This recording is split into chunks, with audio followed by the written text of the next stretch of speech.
Poštovani gledatelji, lijep pozdrav! Nakon što vas je Mirna odvela na Sljeme, ja vas vodim podno Sljemena, u hrvatsku metropolu.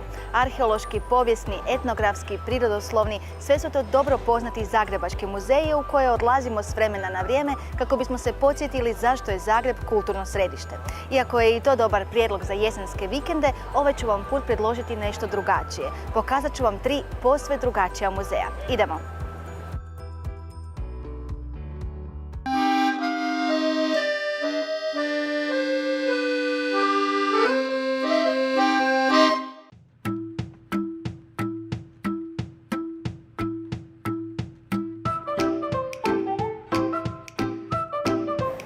Prošle su godine Zagreb, ali i Hrvatska dobili prvi muzej čokolade.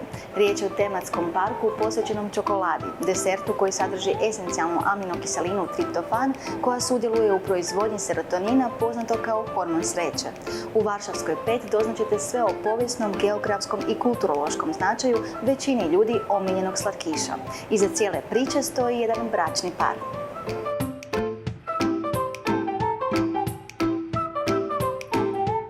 Suprug i ja smo oboje ljubitelji čokolade, roditelji smo sad već 3 djece i na putovanjima smo rado odlazili u muzej čokolade sa našom djecom i onda se nekako dogodio taj spontani odlazak i u muzej čokolade u Pragu i po izlasku iz muzeja kćer je rekla da je njoj ovo bilo jako dosadno. Ona je tada imala 11 godina i njezin zaključak je bio da više nećemo ići u muzej čokolade jer su joj svi isti.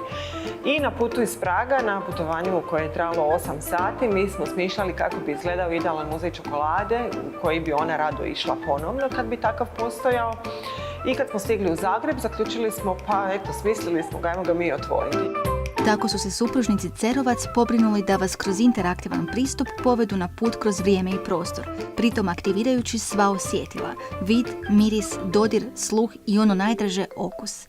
Cijela priča o čokoladi kreće od ulaznice jedinstvena u svijetu. Naša ulaznica prati kronološki i okusima čokoladu kako se ona mijenjala kroz povijest, pa tako kad uđete u našu prostoriju Mezoamerike koja predstavlja prašumu davnih dana, kušat ćete zrno kakaovca, zatim čokoladni liker koji je 100% čokolada bez ikakvih dodataka. Nakon toga kušate tamnu čokoladu, pa imate dispenzer sa 3 vrste čokolade u neograničenim količinama koliko posjetitelji žele mogu toliko i kušati, pa zatim mliječnu čokoladu, bijelu i na posljedku rubi čokoladu. Doznali smo i da suprotno uvriježenom mišljenju o favoriziranju čokolade sa što većim udjelom kakaa, ljudi ipak više vole mliječnu čokoladu, čak i bijelu koje se pojede dvostruko više od tamne. Sadržaji muzeja prilagođeni su svim uzrastima. Imaćete priliku kušati čokoladu u raznim oblicima, vidjeti pregršt eksponata od drevnih mezoameričkih kultura preko raskošnih europskih dvorova do industrijske revolucije.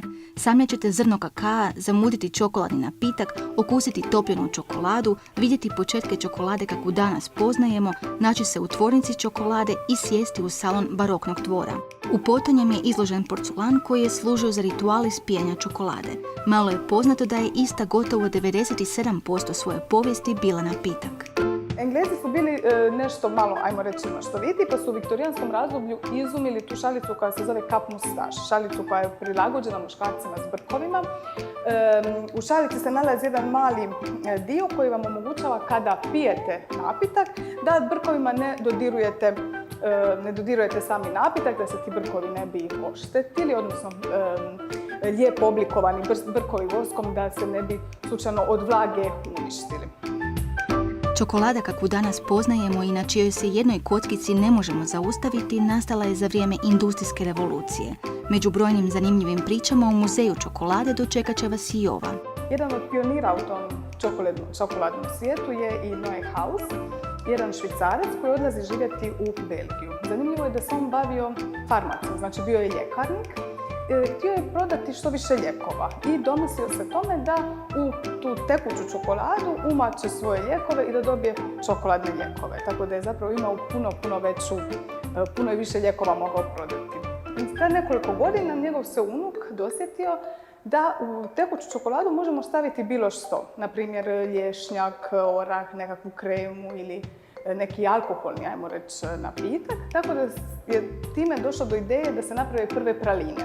I one su se zaista napravile u toj kući 1912. godine. Svakog utorka u 19:15 sati kustosi će grupama posjetitelja uz skupljenu kartu besplatno ispričati sve što znaju o ovoj osobitoj namirnici koja prati našu civilizaciju već tisućljećima. Ovdje možete proslaviti rođendan, a tajne savršene čokoladne glazure i ostalih delicija možete naučiti na radionicama. U trgovini na ulazu svi ljubitelji čokolade mogu kupiti proizvode iz asortimana malih hrvatskih čokolatijera. Ružičina kćer jako je ponosna na svoje roditelje, vlasnike muzeja čokolade i rado s prijateljicama navraća na degustacije i selfije. Navratite i vi od utorka do nedjelje od 10 do 21 sat.